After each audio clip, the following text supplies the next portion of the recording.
Early in September 1845, the Mormons at Morley's settlement were attacked by a mob under the leadership of Levi Williams. A number of homes were burned during that incident. Within a month's time, several outlying Mormon communities were attacked by the various mobs and about 100 homes destroyed. Brigham Young advised many of these saints to come into Navoo, where they would be more secure. During the month of September 1844, the mob leaders, Colonel Levi Williams, Major Mark Aldrich, and others, called for an extensive military movement against the Mormons in Navoo and Hancock County. The encampment was styled as a wolf hunt to rid the country of the Mormons and so-called Jack Mormons. In that day, non-Mormons who were friendly to the saints were called Jack Mormons. Governor Ford learned of the mob's intent and determined to prevent bloodshed. On the day of the proposed wolf hunt, September 27, 1844, the governor visited Navoo. He also directed that some 500 state militia under the immediate command of General John J. Hardin be marched into the city on that day. They had 3 6-pounders, cannon with them, 2 of which were brass. The whole company halted on the first vacant block on the flat and tarried there some time. Many of the men visited the font and the temple. They appeared astonished, but were civil. Governor Ford called for a review of the Navoo Legion on the following day. During the review, he took occasion to commission Brigham Young as a lieutenant general and Charles C. Rich as a major general in the state militia. The Legion made a creditable and soldier-like appearance. Several of the staff officers of the Legion appeared in uniform without arms, which the governor regarded as a hint to remind him of his disarming the Legion previous to the massacre of Joseph and Hiram Smith. The mob knew the danger of attacking Navoo with so many troops present. Therefore, they abandoned their threatened invasion for the time being. The month of September 1844 proved to be a disturbing period for the church in many ways. Sidney Rigdon, who had appeared to be supportive of the 12 following the August 8th meeting, was found to be in the process of undermining the leadership of the apostles. In secret, he had claimed greater keys of authority than those possessed by the brethren. He began to ordain men to offices in his own organization. The church leaders tried to convince him of his error, but he refused to listen to counsel. He was tried by the presiding bishop of the church, Newell K. Whitney, assisted by 12 high priests, and excommunicated on September 8, 1844. Unfortunately, Sidney Rigdon, at one time a great contributor to the cause of Mormonism, failed to heed the prophetic words of Brigham Young. All that want to draw away a party from the church after them, let them do it if they can, but they will not prosper. Sidney died a non-member of the church at Friendship, Allegheny County, New York, July 14, 1876. In October 1844, the 12 apostles spelled out the order of priorities in the period ahead. The brethren declared to all the saints, "The temple is a great and glorious public work, immediately connected with the completion of our preparation and ordinances touching our salvation and exaltation, and that of our dead, necessarily claims our first and most strict attention. And we rejoice to say, for the encouragement of all, that its walls are now ready to receive the capitals and the arches of the upper story windows, and in fact 7 of the capitals are already reared. The timbers are also being framed and reared on the inside. In short, it is progressing with a rapidity which is truly astonishing." Brigham Young and the 12 were anxious to carry on the great work of temple building begun by the prophet. President Young had been given all of the necessary keys to perform the ordinances of salvation among the saints. Despite the many problems facing the saints, they were determined to see that the temple was properly completed. Speaking of this commitment and the hardships encountered, Brigham Young stated, "A few months after the martyrdom of Joseph the prophet, in the autumn and winter of 1844, we did much hard labor on the Navoo temple, during which time it was difficult to get bread and other provisions for the workmen to eat. I counseled the committee who had charge of the temple funds to deal out all the flour they had, and God will give them more. And they did so. And it was a short time before Brother Toronto came and brought me $2,500 in gold. The bishop and the committee met, and I met with them. And they said the law was to lay the gold at the apostles' feet. Yes, I said, and I will lay it at the bishop's feet.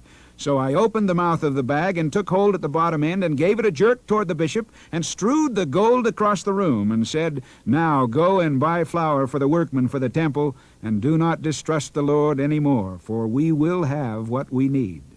In the midst of their trials and poverty, the Lord provided the means to continue their labor on his holy house. Enemies of the saints constantly attempted to disrupt the building of the temple and expansion of the city of Navoo by bringing the Mormon leaders into court on one charge or another. For weeks, the 12 apostles had been harassed by various law officers attempting to serve writs on them. Rather than become entangled in these actions, the brethren went into hiding and conducted the affairs of the saints from places of seclusion. Nevertheless, on May 24th, 1845, many of the leaders and saints assembled at the Navoo temple for a very important event, the laying of the capstone on the southeast corner of the building. The temple walls had been completed and everything was now ready for the laying of the final stone. The time appointed for the ceremony was the unusual hour of 5:45 a.m. This early morning hour was purposely set so that the leaders could attend without being bothered by the marshals. Among those present were Brigham Young, Heber C. Kimball, John Taylor, Willard Richards, Amasa M. Lyman, George A. Smith, John E. Page, Orson Hyde, and Orson Pratt. Also present was a brass band under the able direction of William Pitt. The band was arranged in a circle slightly back from the corner and commenced the program by playing The Nightingale. Right after the hour of 6, William Player spread the mortar and the stone was lowered into its place. President Brigham Young then stepped onto the stone and by the use of a heavy wooden hammer fitted it into the desired position. Brother Pitt directed his band in playing a number which he had composed for the occasion, the Capstone March.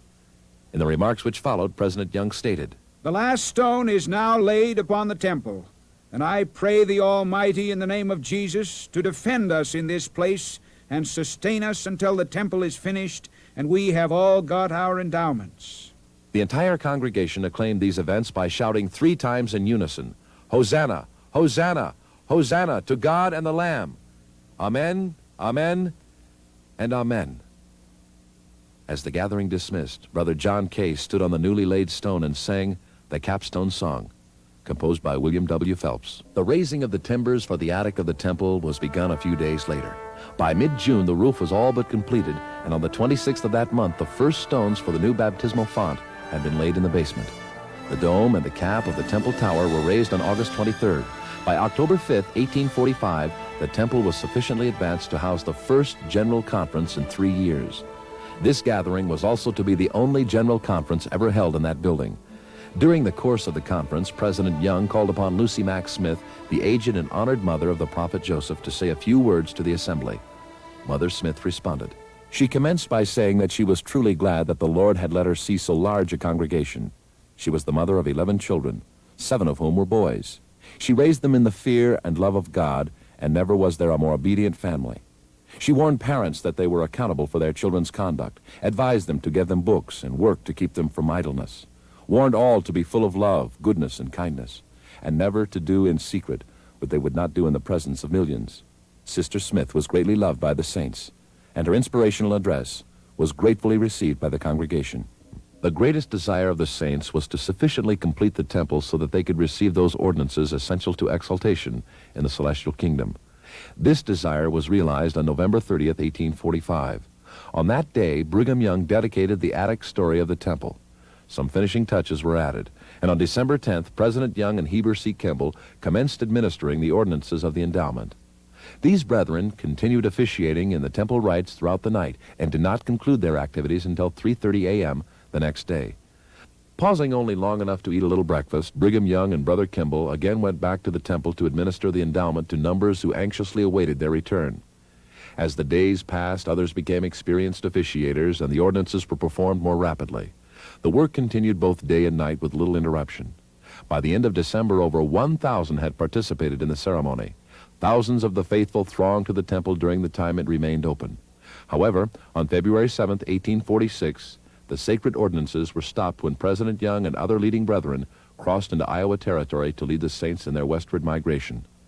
Through the graciousness of the Lord, 5,669 brothers and sisters had received their endowments in the beautiful Navoo temple.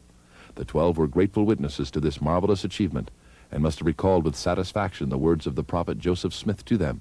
"Now if they kill me, you have got all the keys and all the ordinances, and you can confer them upon others, and the hosts of Satan will not be able to tear down the kingdom as fast as you will be able to build it up." The city charter of Navoo had served the citizens of that community well. On numerous occasions, the city council, municipal court, and Navoo Legion had acted to protect the saints from their enemies. The anti-Mormons had unsuccessfully attempted to remove this protective barrier before, but were thwarted in their efforts. However, with popular sentiment decidedly against the saints, the mob faction, through misrepresentation, gained its end. The Navoo Charter was repealed by the Illinois State Legislature in January 1845. Josiah Lamborn, state's attorney and a man of justice, expressed his dismay to Brigham Young when he wrote, I have always considered that your enemies have been prompted by political and religious prejudices, and by a desire for plunder and blood more than the common good. By the repeal of your charter, and by refusing all amendments and modifications, our legislature has given a kind of sanction to the barbarous manner in which you have been treated.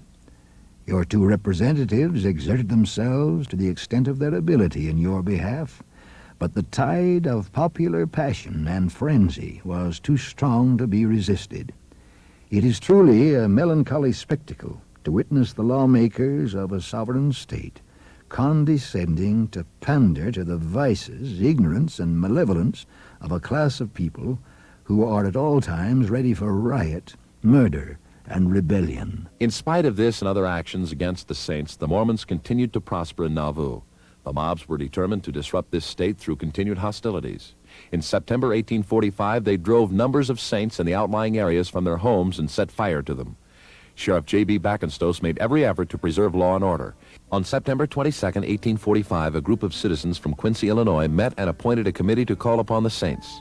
It was generally known that the prophet Joseph had contemplated moving to the west with the body of the church, and they were anxious to learn just what the intentions of the Mormons might be at this time.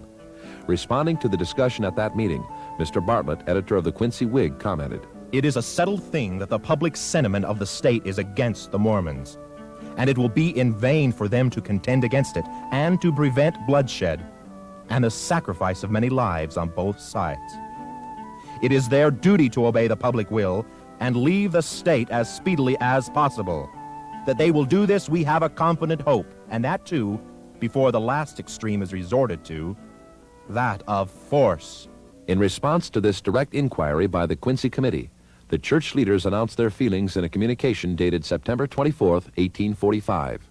And whereas we desire peace above all other earthly blessings, therefore we would say to the committee above mentioned, and to the governor, and all the authorities and people of Illinois, and the surrounding states and territories, that we propose to leave this county next spring for some point so remote that there will not need to be a difficulty with the people and ourselves, provided certain propositions necessary for the accomplishment of our removal shall be observed as follows, to wit, that the citizens of this and the surrounding counties and all men will use their influence and exertions to help us to sell or rent our properties so as to get means enough that we can help the widow, the fatherless, and destitute to remove with us.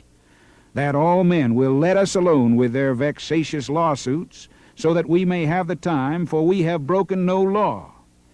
That it is a mistaken idea that we have proposed to remove in 6 months, for that would be so early in the spring that grass might not grow nor water run, both of which would be necessary for our removal. But we propose to use our influence to have no more seed time nor harvest among our people in this county after gathering our present crops, and that all communications to us be made in writing, by order of the council, Brigham Young, President, Willard Richards, Clerk. On October 1st and 2nd, anti-Mormons from 9 counties gathered at Carthage, Illinois, for the purpose of examining the Mormon problem and their recent announcement of a spring withdrawal.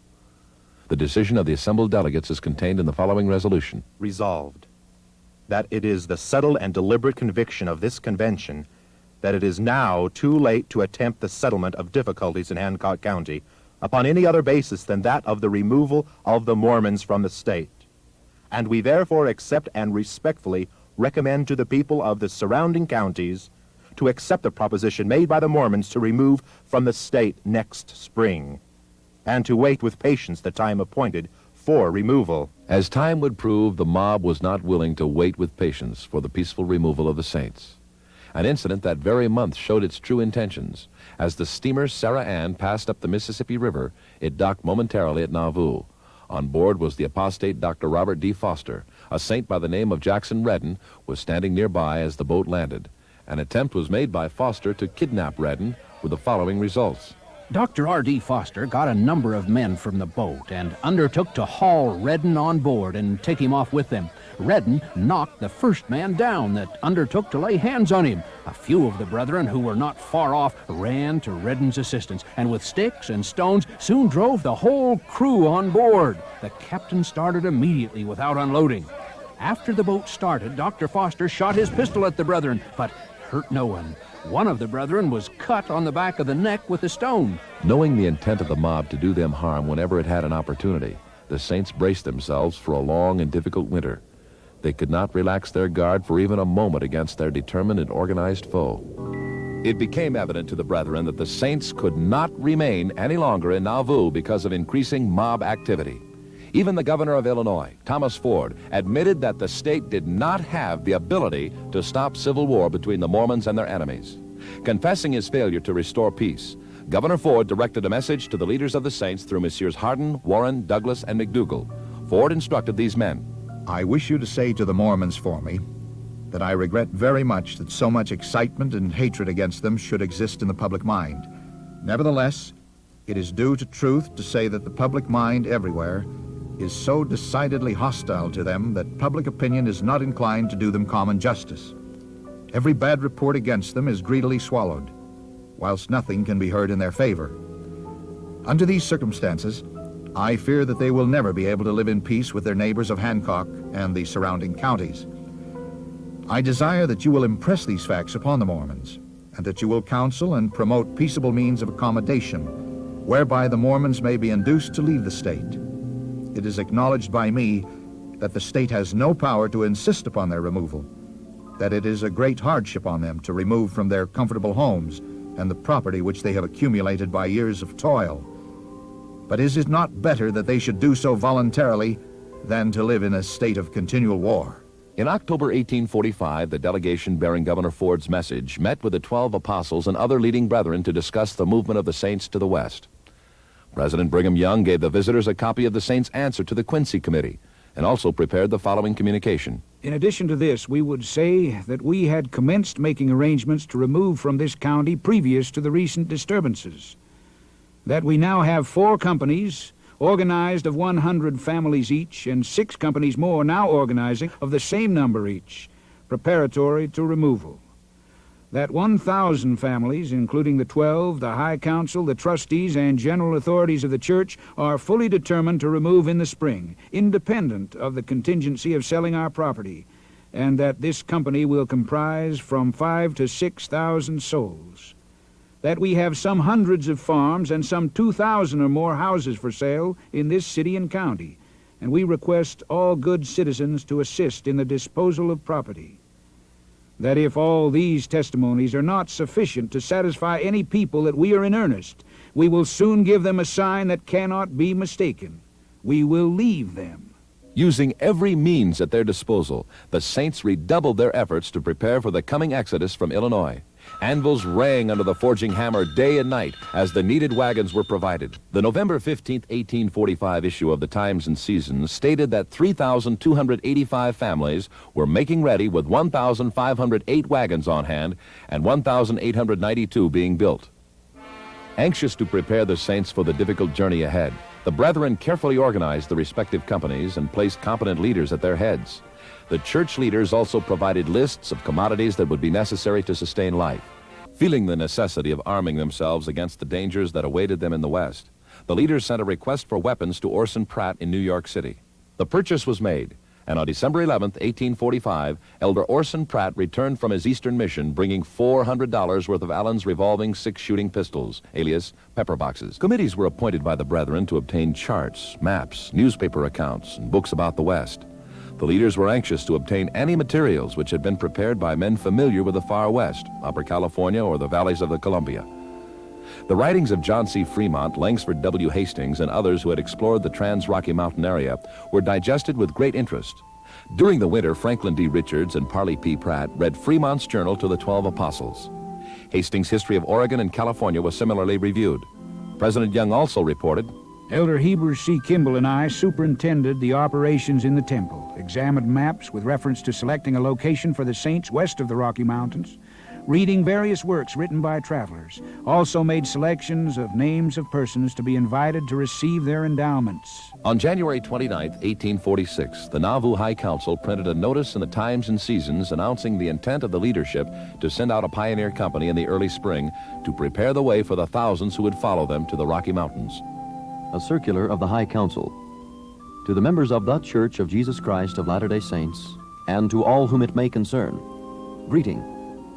Beloved brethren and friends, we the members of the High Council of the Church, by the voice of all her authorities, have unitedly and unanimously agreed and embraced this opportunity to inform you that we intend to send out into the western country from this place, sometime in the early part of the month of March, a company of pioneers. Our pioneers are instructed to proceed west until they find a good place to make a crop in some good valley in the neighborhood of the Rocky Mountains, where they will infringe upon no one and be not likely to be infringed upon. Here we will make a resting place until we can determine a place for a permanent location. Continued threats by a lawless mob, coupled with rumors from high places that the Saints might not be allowed to depart to the west, caused the Saints to hasten their exodus from Illinois. On February 2nd, 1846, President Brigham Young assembled the leadership. He recorded. The 12 trustees and a few others met in council to ascertain the feelings of the brethren that were expecting to start westward. We agreed that it was imperatively necessary to start as soon as possible. I counseled the brethren to procure boats and hold them in readiness to convey our wagons and teams over the river, and let everything for the journey be in readiness, that when a family is called to go, everything necessary may be put into the wagon within 4 hours at least. For if we are here many days, our way will be hedged up. Our enemies have resolved to intercept us whenever we start. I should like to push on as far as possible before they are aware of our movement. In order to have this council circulated, I sent messengers to notify the captains of hundreds and fifties to meet at 4 p.m. at Father Cutler's. Brigham met with the respective captains at the appointed time, gave them counsel as to what must be done, and sent them out to execute his directions. The leaders determined that rather than delay until March, the initial pioneer company should move to the west immediately. The first wagons belonging to Charles Shumway began to cross the Mississippi River on February 4th, 1846. The Navoo policemen, under Colonel Hosea Stout, were placed in charge of transporting the families and their goods across the river from the Illinois to the Iowa side. Attentive to their duty, these men had spent days gathering all the barges, flatboats, lighters, and skiffs that they could acquire. The guard worked day and night, manning the boats and moving their precious cargoes across that wide river. Crossing the river was dangerous. Some of the boats were not very seaworthy and in danger of sinking. Numbers of inexperienced people attempted to navigate the treacherous water without knowledgeable assistance. Hosea Stout remembered witnessing a most distressing event. I went with my family to the river to cross over into Iowa. We waited a while for a boat. At length, we went on board of an old small boat and started over, the wind being quite high and the river very rough. While on the water, I beheld the most heartrending and dangerous scenes that I was ever called to witness. When about half across the river, there was a man and 2 boys in a skiff coming from one of the islands with a load of wood. The skiff was loaded down almost to the top, and upon coming out in the open water began to fill by the waves running over the top. The man did not understand how to manage a watercraft and kept it with the side to the waves. All on our boat stood petrified, as it were, at the passing scene, while the screams of the boys for help thrilled through every heart. We expected them every moment to go to the bottom. A short distance behind us was another larger ferry boat coming over with 2 wagons, 2 yokes of oxen, and about 20 people on board. This boat saw the situation of those in the skiff and turned downstream a little and took them in and saved them from a watery grave. Still, the terrible drama had not ended. Brigham Young continued.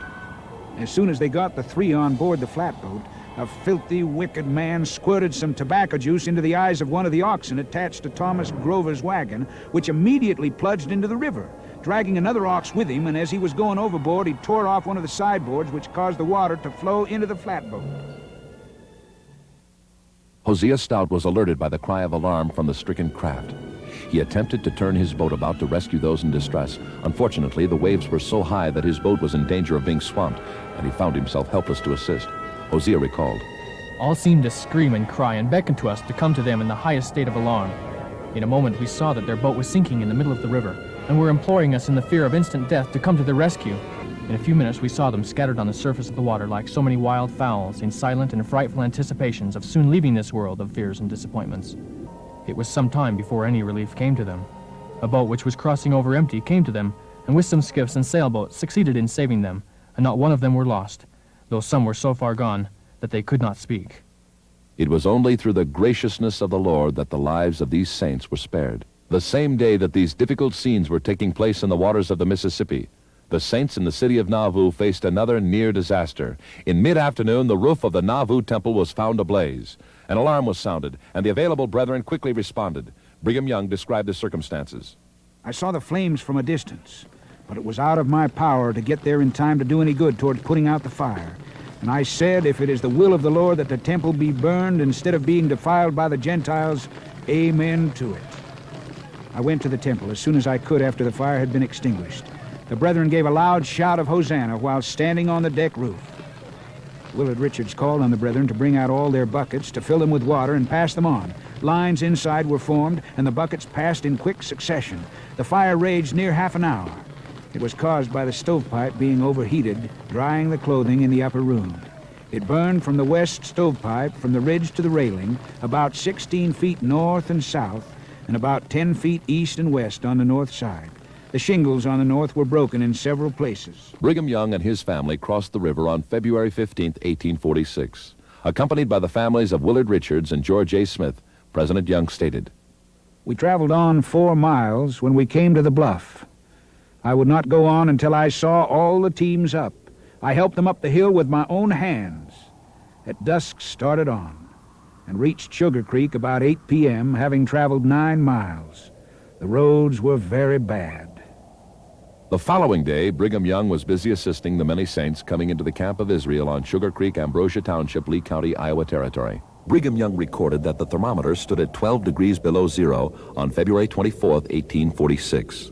The Mississippi River was frozen over above Montrose due to the extreme drop in temperature. The next day, Brother Charles C. Rich reported to the Sugar Creek encampment that he had walked over the Mississippi on the ice at Montrose. Many saints took advantage of this opportunity to cross from Illinois to Iowa on the natural bridge which had formed.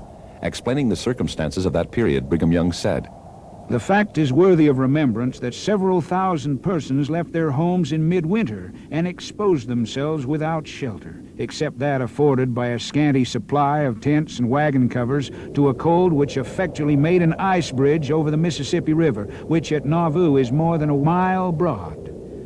We could have remained sheltered in our homes had it not been for the threats and hostile demonstrations of our enemies, who, notwithstanding their solemn agreements, had thrown every obstacle in our way. Our homes, gardens, orchards, farms, streets, bridges, mills, public halls, magnificent temple, and other public improvements we leave as a monument of our patriotism, industry, economy, uprightness of purpose, and integrity of heart, and as a living testimony of the falsehood and wickedness of those who charge us with disloyalty to the Constitution of our country, idleness, and dishonesty. The ice bridge lasted for several days and was a great aid to the saints in their exodus. Each day, the camp on Sugar Creek increased in size. On February 28th, President Young described the makeup of that vast assembly.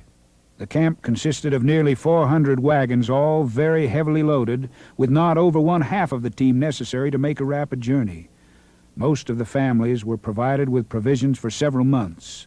A considerable number, regardless of counsel, had started in a destitute condition, and some others with only provisions for a few days.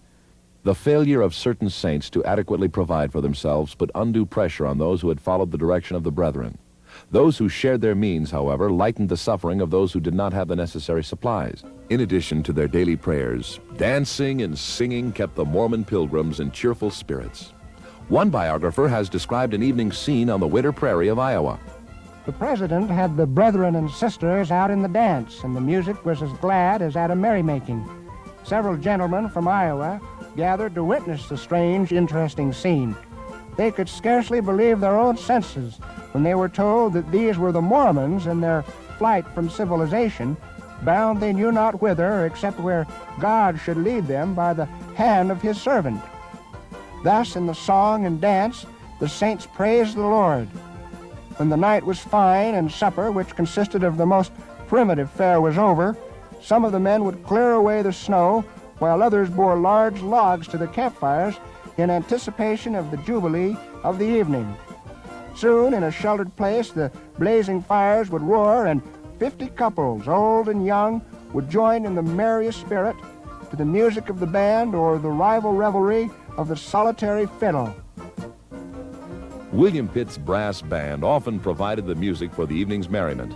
The talent of these excellent musicians did not go unnoticed by the villagers of Iowa. Brigham Young recorded. We were visited by many of the citizens of Farmington who invited the band to go to their village and have a concert.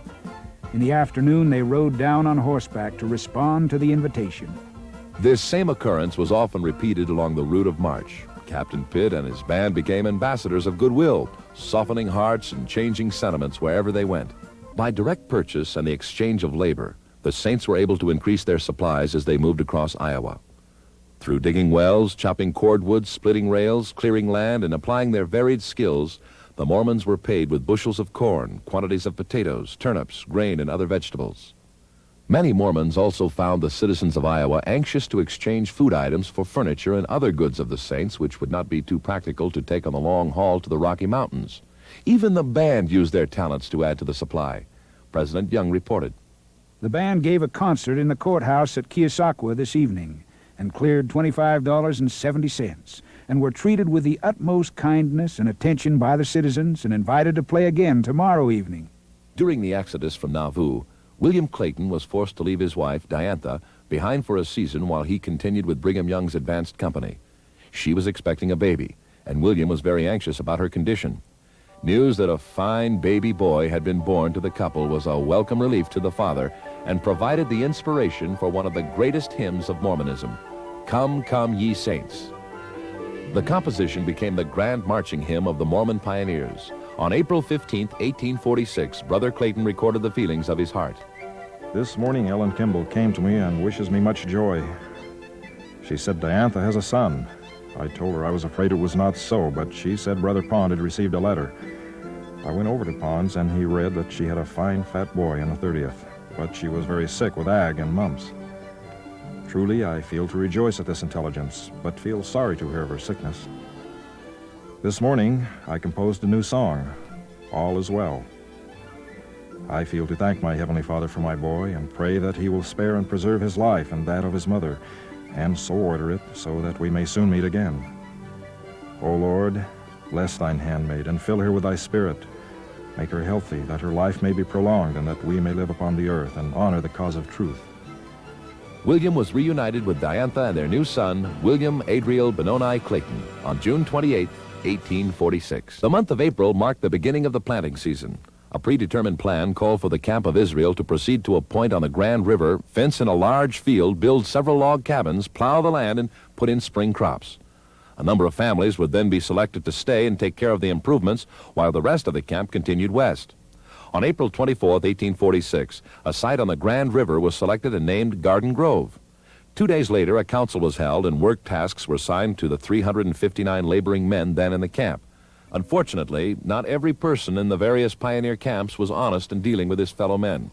Noting that some members of the company had stolen from citizens along the way and from their fellow saints, Brigham Young spoke very pointedly against thievery. I would rather die by the hands of the meanest of all men, false brethren, than to live among thieves. He later added, I want no man to touch any of my things without leave.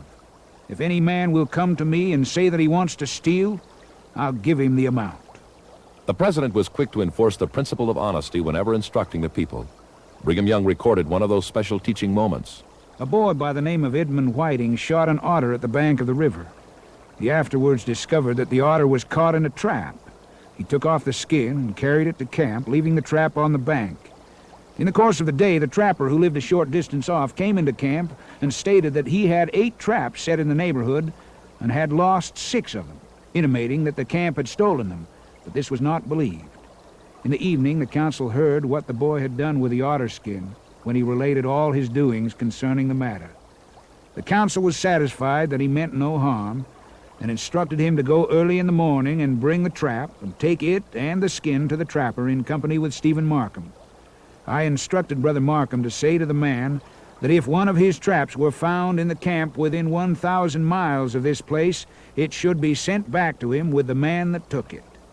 Latter-day Saints in the camps of Israel were under strict obligation not to take that which did not belong to them, for as the 13th article of faith emphasizes, we believe in being honest. While crossing Iowa, the pioneer camp encountered numbers of Indians. The Saints were anxious to maintain a friendly relationship with the respective tribes and tried in every way to aid their Indian brothers. President Young described an incident in which this important policy proved successful. Monday, June 8th.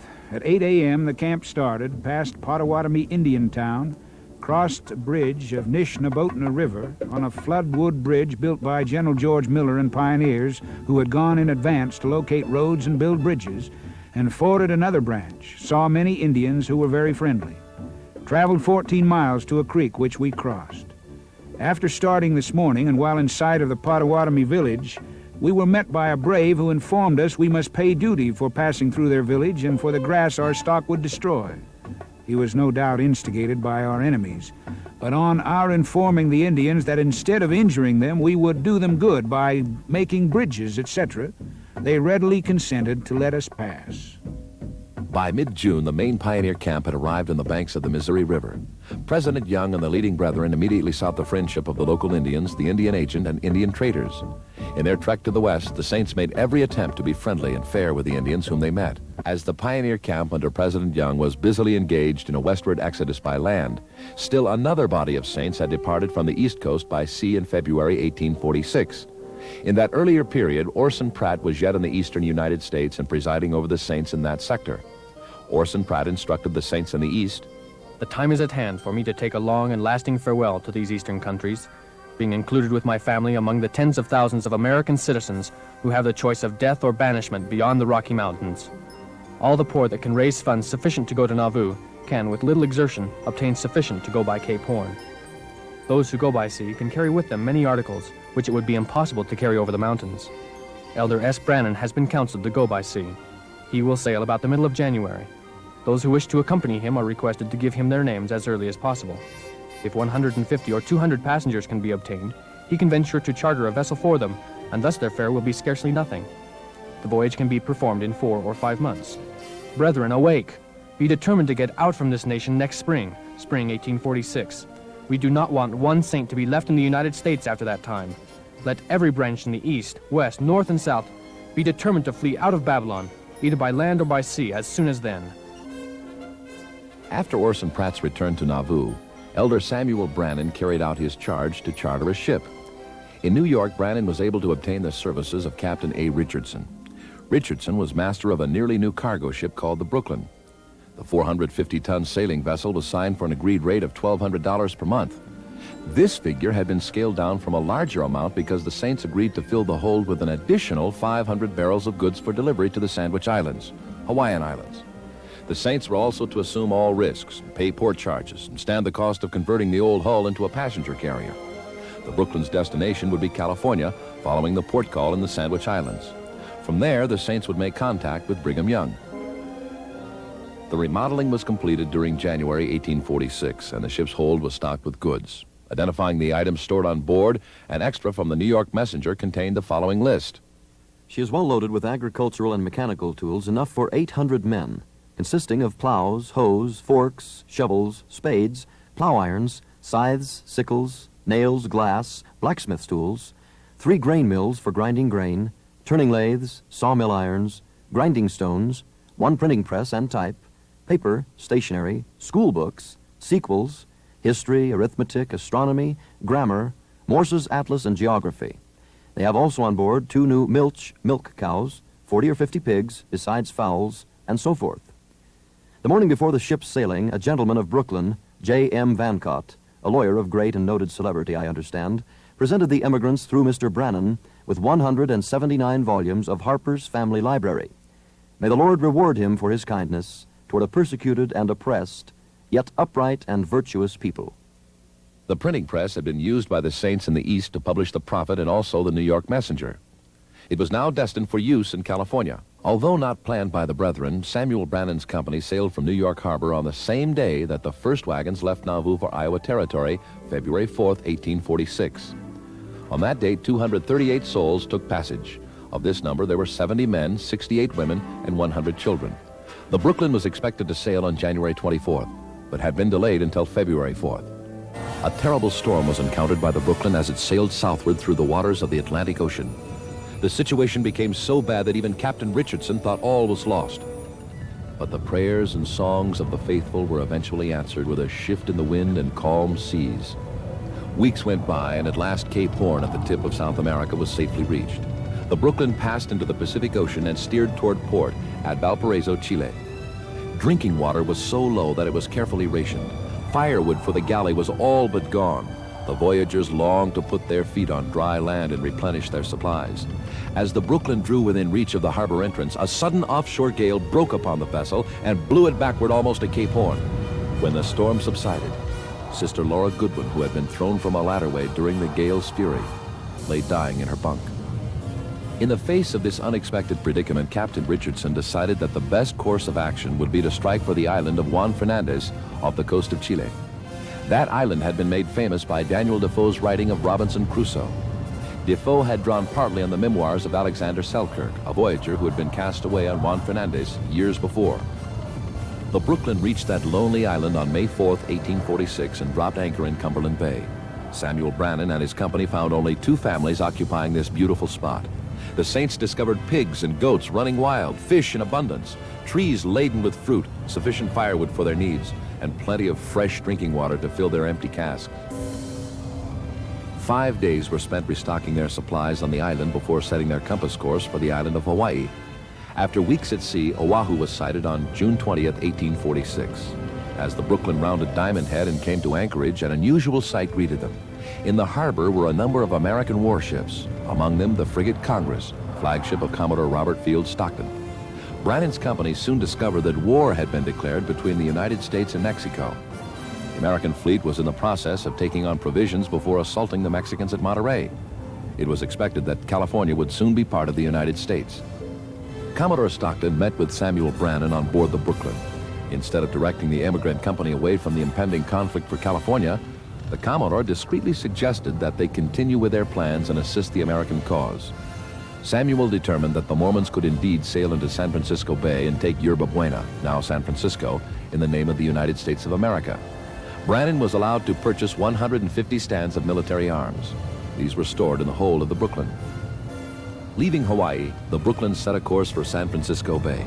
On July 31st, 1846, the green hills of the California coastline were sighted. While sailing through the Golden Gate and past the Mexican fortress, Captain Richardson demanded that the armed Saints remain below deck. However, once the fort was safely behind them, they were allowed to emerge from their place of hiding and prepare for action. Again, an unexpected sight confronted them. Among the whaling ships and hydrogers, cargo boats, riding at anchor in the harbor, was an American sloop of war. They also noted that the stars and stripes were flying from the Mexican customs house on shore. The United States had taken possession of the Presidio. Moments later, the war sloop's jolly boat came alongside the Brooklyn, and Commander John B. Montgomery stepped on board. Saluting the voyagers, he said, "Ladies and gentlemen, I have the honor to inform you that you are now in the United States of America." 3 cheers answered the announcement. Sister Jackson stated that the ship Brooklyn left us on the rocks at the foot of what is now Broadway. From this point, we directed our steps to the old adobe on, now, DuPont Street. It was the first to shelter us from the chilling winds. this little band of saints was numbered among the first settlers under the American flag. Through their tireless efforts, Mormonism had begun its epic history in California. It is estimated that as many as 16,000 saints had removed from Illinois by the middle of May 1846 on their trek to the Rocky Mountains. However, several hundred still remained in Navoo at that time. This remnant was comprised of individuals who, for a variety of reasons, were unable to get away. Some were unable to dispose of their property as they desired, or were too poor to acquire the necessary means. President Young had made plans to assist those who needed help, but he realized this assistance would have to wait until the advanced camps of Israel were set up and wagons could be sent back. Under these circumstances, some of those who remained behind planted crops in order to benefit by the harvest. The local mob saw this as evidence that the Mormons were trying to keep a foothold in Illinois, and a flood of persecutions, kidnappings, and merciless whippings followed. Orson Hyde and a special crew of workmen had been singled out to remain behind in Navoo and see that the temple was completed according to the direction of the Lord. When that labor was finished, Elder Wilford Woodruff joined Elder Hyde and a small group of brethren for a private dedication of the temple, April 30th, 1846. Elder Woodruff recorded, "In the evening of this day, I repaired to the temple with Elder Orson Hyde and about 20 other elders of Israel. There we all dressed in our priestly robes and dedicated the temple of the Lord. erected in his most holy name by the Church of Jesus Christ of Latter-day Saints. Notwithstanding the predictions of false prophets and the threat of the mobs that the building should never be completed or dedicated, their words had fallen to the ground. The temple was now finished and dedicated to him. After the dedication, we raised our voices in a united shout of Hosanna to God and the Lamb. Dedicatory services were then conducted for the public on the 1st, 2nd, and 3rd of May. Within 6 months of this event, the builders had all departed, leaving their beloved building as evidence of their willing sacrifice. In order to control the saints in Navoo and hasten their departure, the mob specified that no Mormon was to go outside of the city limits, except in making his way westward. This order was disregarded by some of the saints who went to harvest grain several miles east of Navoo. These harvesters were surrounded by a mob and captured. Their weapons were taken away, and they were severely beaten with hickory sticks. When some members of the mob were arrested for this action, a gun belonging to one of the Mormon harvesters was found in the possession of a mobber named McCullough. The gun was taken away from McCullough by a Mr. Pickett, who recognized it as belonging to the harvester. McCullough then swore out a warrant against Mr. Pickett for stealing his gun. When Pickett refused to answer the warrant, the mob claimed that a citizen of Navoo had resisted an officer of the law. They shouted that Navoo was in open rebellion against the laws. John Carlin, a special constable from Carthage, now issued a proclamation which called upon the citizens to come as a posse to assist him in executing the law. The mob forces of Hancock County responded to his request and assembled at Carthage. Carlin eventually gave command of the mob to Thomas S. Brockman. General Brockman then marched on Navoo with a force of approximately 800 men. 6 pieces of cannon were obtained, and active preparation was made for an assault on the city. Brockman moved his men to a position on Mulholland Street at a point approximately 1 mile east of Navoo and prepared for battle. The defenders of Navoo numbered about 300. The ranks were composed of Mormons, non-Mormons who had purchased property in Navoo, and a small contingent of Illinois State Militia under the command of Major Clifford. The mob did not recognize the authority of Major Clifford, even though he had been sent to Navoo by Governor Thomas Ford to keep the peace. This small company of defenders was not willing to allow Brockman and his men to enter the city. They hastily constructed 5 cannons out of steamboat shafts and prepared fortifications on the north side of Mulholland Street. Captain Andrew L. Lamoureux commanded the small but determined force that manned these defenses. There was scattered firing from both sides on September 10th, 11th, and 12th. Neither opponent was able to gain an advantage. However, on September 13th, Brockman's mob force advanced in a solid column and attempted to gain a foothold on Mulholland Street. The brunt of the attack was absorbed by Gates and Cutler's companies. These defenders probably would have been overpowered had not Daniel H. Wells and others come to their rescue. Brother Wells called upon the men of Lamoureux's reserve company to come to the assistance of their comrades. Captain William Anderson and a handful of followers responded to the command of Daniel Wells. Leaping from behind their trenches, they started for the front. Unfortunately, a number of the company held back, creating a highly dangerous situation for the few who were rushing forward. Noting their plight, Daniel Wells raised in his stirrups and swinging his hat, shouted to Lamoureux's men still in the trenches, "Hurrah for Anderson! Who wouldn't follow the brave Anderson?" This rallied their spirits, and they followed the squire, Daniel H. Wells, to the front, where they were soon firing at the enemy as steadily as their comrades. The spirited counterattack drove the mob back to the site of their encampment. A number were killed and wounded from both ranks. The brave Captain Anderson was among the dead. His son, August L. Anderson, just 15 years of age, also died in the charge. David Norris, another defender, was killed when struck by a cannonball. The mob was careful not to reveal the names of those who were killed among them, but their surgeons reported 12 wounded. Recognizing that it was only a matter of time until the superior numbers of the mob force would overrun their positions and capture the city, the citizens of Navoo entered into negotiations with the attackers on September 16th. The following terms were accepted by the defenders. Number 1. The city of Navoo will surrender. The force of Colonel Brockman to enter and take possession of the city tomorrow, the 17th of September at 3 o'clock p.m. Number 2. The arms to be delivered to the Quincy Committee, to be returned on crossing the river. Number 3. The Quincy Committee pledge themselves to use their influence for the protection of persons and property from all violence, and the officers of the camp and the men pledge themselves to protect all persons and property from violence. Number 4. The sick and helpless to be protected and treated with humanity. Number 5. The Mormon population of the city to leave the state or disperse as soon as they can cross the river. Number 6. 5 men, including the trustees of the church and 5 clerks, with their families, William Pickett not one of the number, to be permitted to remain in the city for the disposition of property, free from all molestation and personal violence. Number 7. Hostilities to cease immediately, and 10 men of the Quincy Committee to enter the city in the execution of their duty as soon as they think proper. As in so many cases before, the mob failed to keep its word. Governor Thomas Ford gave the details of its broken commitments. Parties were dispatched to hunt for Mormon arms and for Mormons, and to bring them to the judgment, where they received their doom from the mouth of Brockman, who there sat a grim and unawed tyrant for the time. As a general rule, the Mormons were ordered to leave within an hour or 2 hours, and by rare grace, some of them were allowed until next day, and in a few cases longer. The treaty specified that the Mormons only should be driven into exile. Nothing was said in it concerning the new citizens, who had, with the Mormons, defended the city. But the posse no sooner obtained possession than they commenced expelling new citizens. Some of them were ducked in the river, being in 1 or 2 instances actually baptized in the name of the leaders of the mob. Others were forcibly driven into the ferry boats to be taken over the river before the bayonets of armed ruffians. And it is believed that the houses of most of them were broken open and their property stolen during their absence. No one was safe from these violent men. A band of about 30 mobocrats came to the house where Elder Thomas Bullock was staying. Thomas was sick with malaria fever and hardly able to move. Nevertheless, the mob demanded that he be brought outside into the yard. Brother Bullock remembered.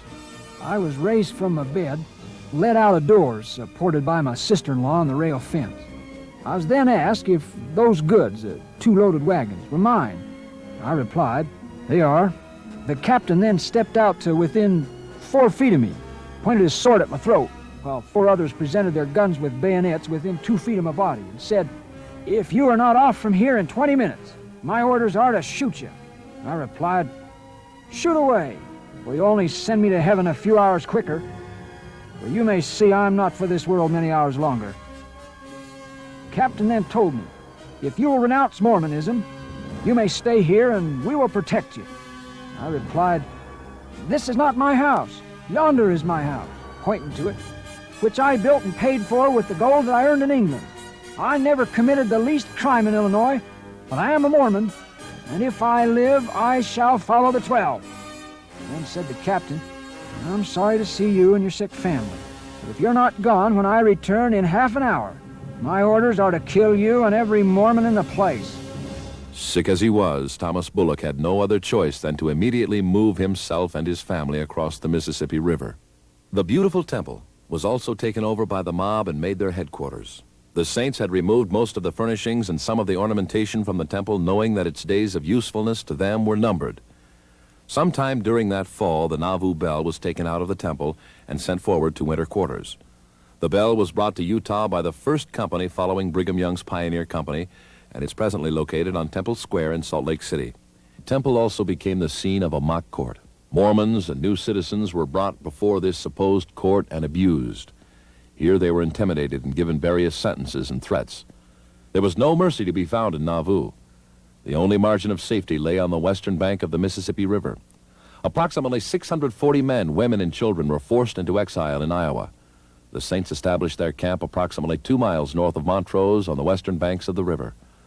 Their camp was known as the Camp of the Poor. The Camp of the Poor remained at that site for nearly a month. A great deal of suffering was experienced by these faithful saints because of their refusal to renounce Mormonism. A number of them died as a result of exposure and lack of sufficient provisions. The camp was finally rescued on October 9, 1846, by relief wagons coming from winter quarters. The rescue was accompanied by a most unusual occurrence. At the very moment when the wagons were about to begin their return, the impoverished saints suddenly found themselves blessed with an abundance of quail. Thomas Bullock said, "Several wagons were drawn out in a line on the riverbank, ready to start. But hark! What noise is that? See! The quails descend. They alight close by our little camp of 12 wagons. The sick knock them down with sticks, and the little children catch them alive with their hands. There could not have been less than 500. Some said there were 1,500 flying around the camp. Thus am I a witness to this visitation. Even passengers on a steamboat going down the river looked on with astonishment. a direct manifestation from the Most High, that although we are drived by men, He has not forsaken us. The Lord graciously sent them food from heaven, even as He had replenished the food supply of the ancient Israelites with manna. Even though the main body of the saints was unable to go to the Rocky Mountains in 1846, Brigham Young still planned to send a small pioneer company that same year to prepare a place for the many saints who would follow. Elders Parley P. Pratt and Ezra T. Benson visited the various camps, recruiting men for the journey to the mountains. But all these preparations suddenly came to a standstill when the Congress of the United States declared war on Mexico on May 13, 1846, and the government called upon the Mormons to provide troops for that conflict. Elder Jesse C. Little was directed by President Brigham Young to preside over the church's Eastern States mission in a letter of appointment dated January 26, 1846. Brigham Young informed Brother Little, "If our government shall offer any facilities for immigration to the western coast, embrace those facilities, if possible, as a wise and faithful man. Take every honorable advantage of the time you can." Through an acquaintance, Amos Kendall, Elder Little was able to meet with President James K. Polk at the White House on June 3, 1846, and again 2 days later. President Polk spoke of the possibility of enlisting Mormon men for use in the Mexican conflict. Jesse C. Little indicated that the saints would be willing to assist. President Polk did not make a firm commitment to Elder Little at the time, but did have Secretary of War William L. Marcy write confidential orders to Colonel Stephen W. Kearney. Colonel Kearney selected Captain James Allen to recruit a battalion consisting of the Latter-day Saints in Iowa Territory. Captain Allen was directed to the Mormon camps where his authorization allowed him to raise 4 or 5 companies of volunteers. The companies were to consist of 73 to 109 men each. Captain Allen informed the Mormons that volunteers would enlist for a 12-month period. They were to march from Fort Leavenworth, Kansas to Santa Fe, New Mexico, and then on to California where the battalion would be discharged. Allen announced that he would recruit all healthy, able-bodied men from 18 to 45 years of age. He explained, "This gives an opportunity of sending a portion of their young and intelligent men to the ultimate destination of their whole people, and entirely at the expense of the United States. And this advance party can thus pave the way and look out the land for their brethren to come after them." After discussion with the officer, President Young and other leaders recognized the advantages of government service in terms of the monies that would be earned and assurance that the Mormons could remain on Indian lands.